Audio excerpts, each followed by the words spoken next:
I'm trying to find someone where we have a microphone. Yes.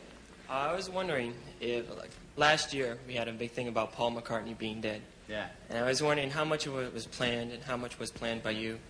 It had nothing to do with me. The first, there is a rumor that he is dead, actually, but the first I heard about it was in the press, you know, or from, I don't know how it happened. It's a mystery to Paul, it was a mystery to me. None of us knew what it was about or whatever. But, of course, they credited it to me or Paul saying, you know, that it was publicity seeking, and we did it. It was too far out for us to have thought of it, you know. And it wasn't a very, I don't know, it was a peculiar thing. I don't know what it was about. Do you and Paul speak? We have spoken. I spoke to him about an hour or so on the phone about 3 weeks ago. That was the last time I spoke. But I hugged George 2 days ago, and I sent a postcard to Ringo last week, all right?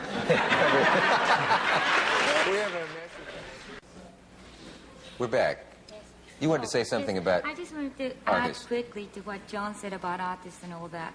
Was that, you know, artists can give some sort of, offer sense of humor to life, which relax people, and it would, you know, make people less violent and all that. And, you know, this Village Boys thing that he wrote, I thought it was beautiful because it was almost like literature, you know, the usage of words and all that was sort of, it's a fantastic vocabulary that I could never dream of having. And it's just sort of beautiful.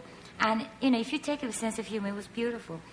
And, you know, American culture, what American culture offered to the world in the last 50 years or something, I believe, personally, is sense of humor. And, you know, people like Andy Warhol, who's a fantastic, original, beautiful artist that you have, you know, added something very important to the art world, of, you know, the whole world, which is sense of humor. That's right, he did. And yes, a lot of people still don't get the joke. Still laughing. Right. Yeah. What do you want to know about me? I know that I'm an international enigma, and that there are things that I've heard the first thing babies say now is Dick Cavett, you know, when they smack them.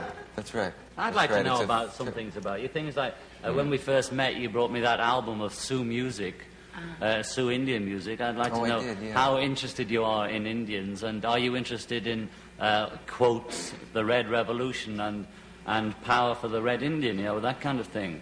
Are you interested? Yeah. You know, what are American people doing for Indians? That's a big question over in Europe. Yeah, I'm getting more and more interested in that. First, I was just interested in Indians like a kid at the cowboy movies. You know, and that's how it started. And then I come from the Midwest where there are, there are Indians everywhere. But I mean, I used to see some as a kid.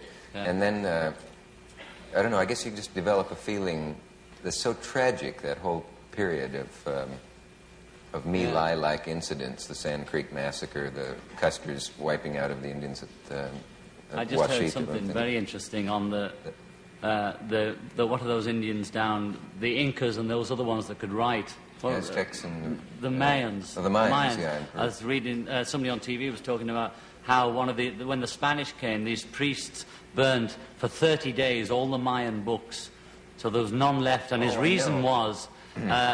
it's either the word of God, and we've already got that, so we'll destroy it, and if it isn't, it's the work of the devil. So they destroyed the whole Mayan culture, literature, which was very good and very aware, and there was about 3 books left which sort of say, you know, got up and went to work, and there's not enough words for them to work out what the language was. That's right, because one man destroyed a whole written one-up for Christianity. Culture. Yeah. Also, the man who led the Indians against, who led the cavalry against the Indians at the Sand Creek Massacre was... a man of the cloth. Oh, yeah. Not that all you had men of the cloth... You had an interesting Indian on your show you were telling me about, too. I have... I had a man who was also a great authority on Indians. He was at Custer's Last Stand or something? No, he was a friend of Curly, who was Custer's scout, John Nyhart. You didn't know he was an Indian freak, did you? So what about the Red Revolution, then? Maybe you could... What's going to happen? You feel so frustrated at what was done to the Indians in the past that you feel like you should do something for their descendants now, who are still getting it six ways. Illiterate and not educated, not looked after. I mean, they're like... I don't know if they're having it worse than black people here, but it's pretty rough for them, isn't it? Yeah, it's very bad, and I think it's good that people have a sense of conscience about it and are doing something about it. Well, they've made so much money out of the Indians. At first they took the land, and then they made movies about them taking the land, you know? It's a bit mean, you know. But we always used to stick up for the Indians in Britain on the movies, you know. I heard that in one movie they were making in which they did the Custer battle, which has never been done well on the screen, but anyway, they used the Crows as the ones who attacked Custer, whereas actually the Crows were the scouts for Custer. Oh, I see. And the Sioux, who were working on the picture, were furious and said if it hadn't been for us, there wouldn't have been any Custer battle. Well, it's like Nixon having a Japanese watch, Sioux. isn't it? Having a what? Japanese watch, you know. Does he have a Japanese watch? He does, yeah, with a Spiro Agnew watch. He has Japanese watch. I didn't realize But what's happening with the Indian? I mean, what are they doing for them, you know? Don't they not legally enough. really own the land? Not like enough. Manhattan and that? Interestingly enough, some conservative politicians seem to be more concerned for the Indians than some liberal Maybe politicians. they've realised which is how many interesting. there are on the whole like- American continent, including the South. How many People votes think it there's means? only a few Indians left. There's millions of them in the whole continent of America, which includes South America. And one day they're going to be asking for their rights. I wouldn't be surprised if they weren't standing next to the black people, too. So it's either give now or die later, I reckon. What else do you want to know about me? I'd like to know where you got your shirt. Where I got my shirt? Very nice.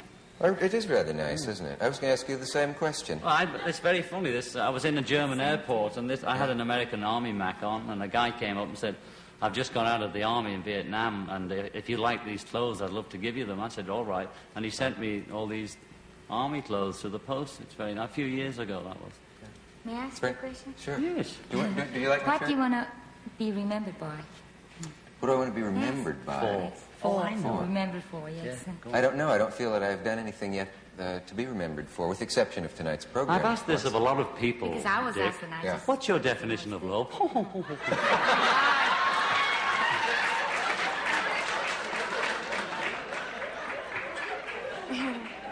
My definition of love is never having to read Love Story. Do you know what mine is? Yes, you should tell You me. can ask me mine. I'll tell you what mine is. Love is having to say you're sorry every 5 minutes. See, that guy doesn't know anything about love. He's obviously good. never been in love.